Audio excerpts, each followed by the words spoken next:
Today we got a lot of good news to go over, but we also have a lot of sad news. And what else can I say? We got some bad mother everybody, and leaks are taken down. We got some PS5 news, PS5 leaks taken down, E3 news, and Anthem is back in the news, the game that sent consoles to console heaven. You know, they are back in the news. And we also have the homie gaming revolution spitting gospel. We got some leaks regarding Modern Warfare's Battle Royale. People are glitching their way through, and we got some new information regarding Battle Royale, which is looking really good. So that I gotta say. And with that, I just want to get right into it. A lot to go over. If you're new here, I do Call of Duty and gaming news. If you're into it, subscribe. And if you don't drink G Fuel, smash the like button. But first of all, E3 2020, and dog, it is looking like a disaster. I don't think it's gonna go well. And I know that there are people who are like, oh well, the only guy who will be at E3 2020 is the one and only Xbox. There are a lot of memes going around, and you know what, I'm all for the memes. Like, you know what, let's just go all out with that. Like memes.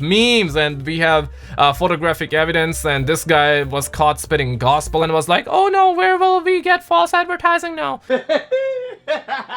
You can see, like, this is just, you know, something that of course everybody wants. Like, you want it, I want it, we all want it, man, we all want it. But something that absolutely sucks Major Johnson is the fact that Jeff Keighley, he's the host, he's the life of the show. You know, he's always at E3, like, interviewing people. He's the host. He's talking about E3. He's getting people hyped up. A lot of people would be like, hey, whatever. If he's gone, like, who cares? Gonna be replaced. And yes, he's gonna be replaced. But here's the thing, though. This man was around the lounges for 25 years straight. And like I said, he was the life of the show. He was hyping people up, and in a subtle way, which is something that we're definitely gonna lack going forward. And this is his statement, and that tells me that there are some very bad mother behind this one. And says that for the past 25 years, I have attended every electronic art expo. Covering, hosting, and sharing E3 has always been a highlight of my year, not to mention a defining part of my career. I've debated what to say about E3 2020. While I want to support the devs who will showcase their work, I also need to be open and honest with you, the fans, about precisely what to expect from me. I have made the difficult decision to decline to produce E3 Coliseum for the first time in 25 years. I will not be participating in E3. I look forward to supporting the industry in other ways and at other events in the future. So clearly, though, it's not that like he was like, I'm gonna retire, like I have made a lot of money. It's totally not that. Like, he's motivated.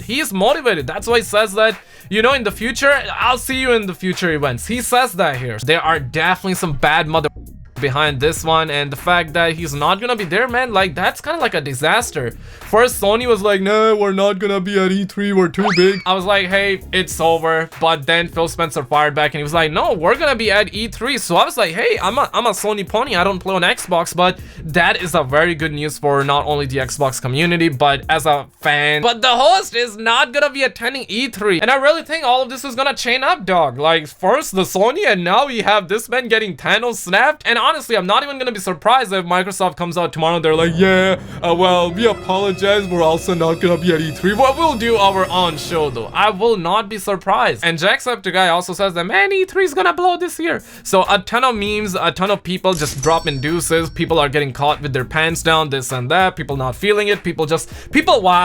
Like, what else can I say? 2020, everybody. But the news is certainly sad. And on the other hand, though, we have a major PS5 game leak, and this is something to be excited about. I'm not sure, like, if any of you played SmackDown vs. Raw or not, or Fight Night, but these games, man, I'm telling you, they were just quality, straight butter, as the homie Ackman would say. But this is coming from Sage Cheese TV, very notorious, you know, leaks some GTA 6 stuff. This account is pretty notorious, but always do not let your dogs out. But Sage Cheese TV garnered a lot of likes, almost 30,000 likes and almost 9,000 retweets. I mean, damn.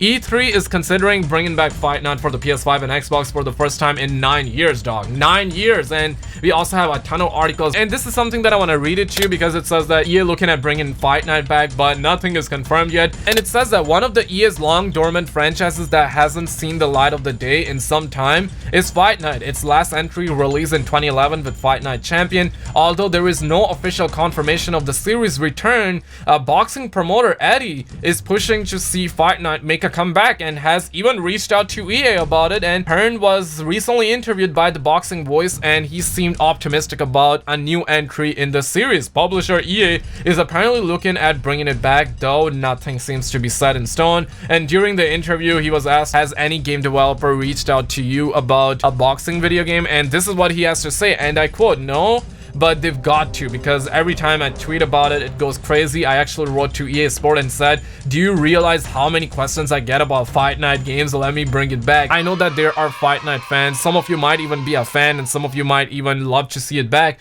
I would love to see it back, because when I saw that, I got a huge nostalgic shot. But man, I would love to get games like SmackDown vs. Raw 2007 and 2008. I mean, those were the days when you could have friends over at your home and they could bring like their controllers. You could attach like boom boom on the PS3, PS2, and there was no split screen, dog. Like it was like one full screen, and you could have like just button mashed the shit out of it on SmackDown vs. Raw 2007 or 8. Those were the last really good wrestling games. But Fight Night was also amazing. I remember playing it, and now a lot of rumors and speculation says that they might be bringing it back. And EA also says that they are looking into it. They haven't confirmed it, but they say they are looking into it. And also in the news, and this is something that I want to actually put it on your screen right now, because first of all, shout out to Rocky Allen. He kind of at me. This guy's a stud muffin, and if you guys got a Twitter, definitely at me with anything you see. But Josh, and this tweet is getting a lot of traction right now, but do keep in mind that I'm not sure if this is legit. I'm just gonna say allegedly, but he says that interesting, do not know if it's real or fake. Do you guys see that PS5 icon? Apparently was taken down from PlayStation Japan website. And you can see this is a Japanese PlayStation website. There's a symbol of the PS5. It is a little bit different compared to the PS4. Obviously it's way different. It looks legit, but we do not know if it's real or not. But one thing is for sure that Sony did put up like their official website. That tells us that a reveal is very soon. And originally the leaks did say that we're gonna have a reveal on February 12th, and today it's February 12th, and by the looks of it, that leak was fake, or maybe the leak was correct and it's all because of Corona, because right now we're hearing that the Corona is gonna be delaying the PS5. I mean, I wouldn't be shocked if it gets delayed, because literally everything is done with China. Like all the trades happen with China, and if the country goes on a lockdown, I mean, damn, it's over, man. There is either that possibility, because you gotta think about it, they did put up their official website. I already reported on it, and it kind of tells us that the reveal is soon, but maybe Corona is the reason why they're delaying it, and maybe the leaks were correct, but by the looks of it, the leaks were fake. You know, that's where I gotta put it. And also on the other hand, this is coming from BioWare, and a lot of people are dropping deuces. But you know what, first of all, I gotta clap it up, man, because it definitely takes balls. It takes balls, and they did put out this whole like article. I'm not gonna read it, but basically the gist of it is that they are looking to make Anthem 2.0. They're looking to update the game, and this is something like I don't know why they're doing it, but when I see something like that, I gotta clap it up, because this is the only game, man, the only game that still got like Christmas decoration, and it's February. A lot of people were dropping deuces. I mean, rightfully so, because this is the game that sent numerous consoles to console heaven. Like, dog, like when I first figured out that it was sending consoles to console heaven without written approval, homies were losing their beloved consoles. I was like, yo, dog, like what the? But now they're saying they're gonna be updating the game. They're gonna bring Anthem 2.0. A lot of YouTubers already made news videos regarding it. A lot of people memed on it big time. I mean, I love the memes, so no objection from my part. But here's the thing though, like I gotta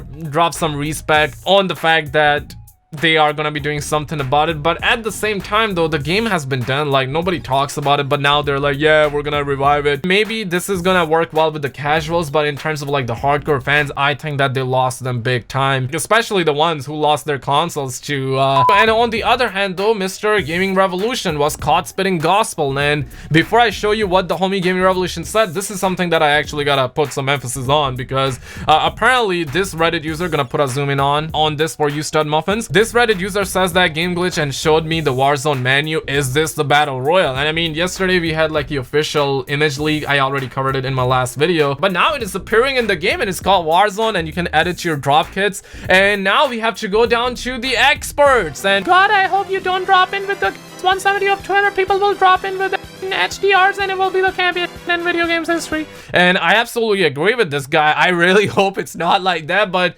I'm pretty pumped for it. And I gotta go to the homie Gaming Revolution for the answers. Apparently He says that people games are glitching out to showcase Warzone, so he also credited that guy, and he did say this: drop kits is essentially a create a class system, and it's based on the old leaks from the files. I think you get to create your class after completing objectives on the map. Not sure though. Prior image is training stage for Battle Royale. So this is a gaming revolution. You know, he knew about it for years, and even I covered all the Battle Royale leaks last year regarding Modern Warfare. It took some time, but it did come true though, right? It did come true. We had leaks regarding Battle Royale before the game was even announced. And speaking of just that, obviously Charlie Intel is reporting on it, and we have another leak, and this is something that I really can't show. I'm only gonna talk about it because this is the in-game code. So this is legit, because previously the gaming revolution did say that we're gonna have the plunder system in Battle Royale, and this is essentially like, hey, once you win the game and you were able to get the plunder by, you know, visiting the map or traversing the map or going around the map, and if you see plunder, you can pick it up and you can actually hold it, and if you win the game, you will have that plunder, and that's gonna be the in-game currency, and you can actually go in the shop, you know, make Activision rich with that kind of stuff, and you would also fire dopamine, and I'm telling you, bad mother. And they obviously had neurologists and psychologists working around that time. Now they probably got more, but plunder is that in-game currency system, right? That's kind of like what the gaming revolution said last year, but now it is appearing in the game, and this is something new that we're finding out. And he says that plunder is gonna change the game, being able to bet on people fighting in gulag after they are cannot say this word on YouTube, but let's say after they are sent to another dimension, heaven probably, is such a good idea. So simply put this, once you get down in Battle Royale, you will be put in gulag, and you will be given the option to 1v1 someone in the game, and if you win, you're gonna be put back in the game once again. But not only that, people will be able to spectate, and they will be able to watch you kind of like 1v1, and they will be able to bet plunder. And honestly, I am pretty pumped, and I do know for the fact that if this was a thing for like a game that costed $60, there would be a lot of meme videos, a lot of people would be PO'd. But the fact that this is gonna be free to play, I think a lot of people will let this slip. And basically, this is like Black Ops 1 Call of Duty points. Like around that time, I'm not sure if you stud muffins know about this or not, but during Black Ops 1, you could have played wager matches and you could have bet Call of Duty points. Not the ones you buy in Call of Duty nowadays, but the ones you would earn by playing the game. So this is simply that. Like, you're gonna earn plunder. Pretty sure you're gonna also be able to buy it. So you will be able to bet on other people. And this is definitely gonna promote gambling, everybody. And I'm not sure, there will be a lot of sad kids. There will be a lot of happy kids as well. So definitely don't let your dogs out. Stay woke, don't drink G Fuel, double check your doors, keep your dogs in, all that good stuff. Check out some videos on the screen, and I will see you in the next one.